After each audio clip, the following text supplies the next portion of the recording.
Certainly, there is a very important economic dimension which is hardly written about, hardly spoken about, which is water. All of Pakistan's water actually emanates from the Kashmir side of it. So, India does have a stranglehold on so long as it controls Kashmir, it does have a stranglehold on Pakistan's water.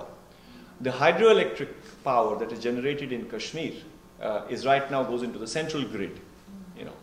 And the figures for this, the valuation for this is all very, very obscure. No one quite knows where it's going. But principally, what Kashmir offers is, I think, symbolic capital. It's not really. There's not. I mean, there are rumors that Ladakh has uranium. There is talk that there is natural gas. There is obviously a very important strategic position. I mean. Since you showed also the kind of the tourist attraction, yes. kind of the whole the economics of that, and I was thinking that kind of how has it been? Definitely, I'm sure it must have been affected. The economy must have been affected, and people must have suffered from that, and how also it is. See, tourism is a very fragile industry anywhere in the world. Tourists will disappear overnight, so it's not a stable industry. It is important to the economic life of Kashmir, but it's not as critical as it's made out to be. And the government goes to great lengths to stress the importance of the tourist business, because it's like if you don't behave, the tourists are not going to come. So if tourists don't come, then your economy is in shambles. But the backbone of the Kashmiri economy remains agriculture. I was in Kashmir in October last year, and some of you may know the previous year 2 young women were murdered in Shupian, and so I went with some people to Shupian town. And it was crazy. It's like people are working day and night getting the apple crop off the trees, packing it, sending it off. So it's even now the countryside survives not on either tourists or doles, as most Indians believe. It survives on agriculture. So, some of its subsistence, a lot of it is horticulture and stuff like that. So, the fact that Kashmir is not as impoverished, despite 20 years of such intense conflict, should tell you something about how stable and sustainable the economy is. And if you look at poverty in Kashmir and compare it with most of North India, there's no comparison. I mean, there isn't starvation in rural Kashmir the way there is in many parts of North India. Yeah, please. Actually, I have 2 questions. The first one is, where I'm from, which is North Africa, we know India to be like a democratic country, and a country that has so much to do with the ideology of Gandhi, so a very peaceful one. But and we're fond of Bollywood movies. The only thing that tarnishes the reputation of India is Kashmir. And when there is a conflict, definitely the sentiments goes up to the extent some people look for providing volunteers who will fight. So you mentioned about having voices in India that say it's too costly to have the Kashmir conflict. Are those voices realized in real political parties? That's the first question.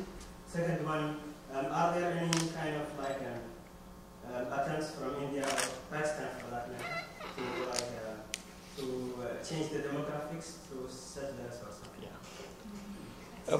Your first question, all your comments are perfect. The first one about Bollywood and Gandhi, well,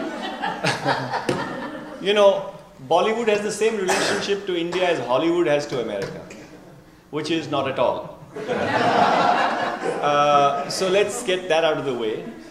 If you were to watch Bollywood films, you'd think that all Indians ever found was true love, which I'm afraid is not the case at all.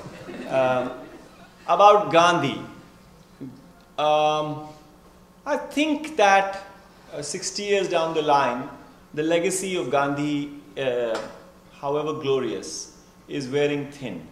I mean, we're talking about Central India, we're talking about Northeast, Gandhi remains the official ideology of Indian democracy. The real ideology, unfortunately, wears olive green uniforms and boots. So I think we should not be confused by that. It's still a place where there is some semblance of democracy. A lot of Indians live in a democracy. Those of us who live in New Delhi live in a perfect democracy. Those people who live in a village in Kashmir or a tribal village in the northeast or in central India do not live in a democracy. So there's that. About India, I don't want to overstress the kind of openness that Indians have on Kashmir. I don't want you to think that people have changed their minds, but there is an openness. Has it inflected political parties? No. But then that's because political parties in India, like political parties in America, are increasingly becoming distant from people. Politics has become an autonomous regime. It's about power and business and elections and whatever. It doesn't really have to do anything with what people are thinking. So political parties in India are still very guarded. Whether they are left, right, center, whatever it is, they still will not, their attitude still is that, come on, we made a few mistakes, but come back home and mama loves you, that kind of, it's like that. They don't have a position. But outside of this, so for example, the extreme left has a very clear position. The Maoists are very clear. They say self-determination, autonomy for, not autonomy, self-determination, freedom for Kashmir. That's what they want. They're very clear on the nationality issue. Yeah, so I hope that answers some of what you said.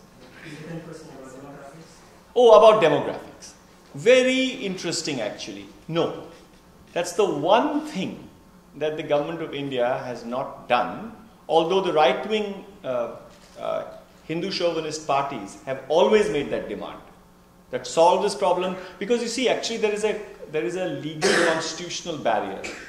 Article 370, which governs India's relationship, Article 370 of the Indian Constitution, which governs India's relationship with Kashmir, gives a special status whereby non-state subjects cannot buy land in Kashmir. So, to get rid of that would require a huge act of effrontery by the Indian state. So that's the one thing they haven't done, and it's the people who speak on behalf of the Indian establishment are very proud of this. Oh, see, we haven't at least done sort of flooded it with other people and so on. So no, they haven't done that, to be fair. Yes, sir.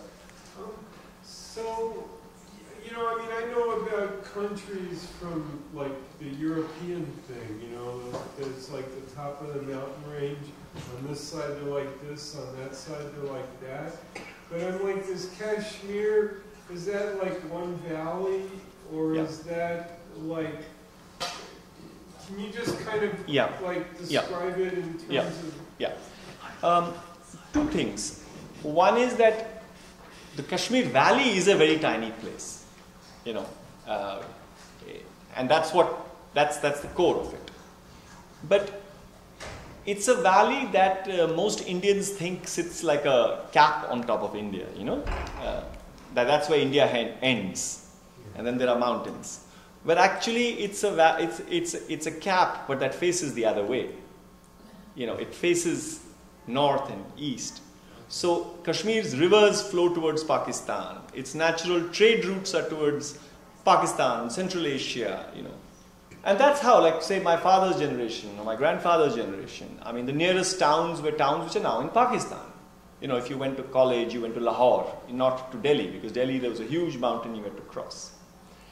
But in 1847, when what we now know as the modern state of Jammu and Kashmir was formed, it was basically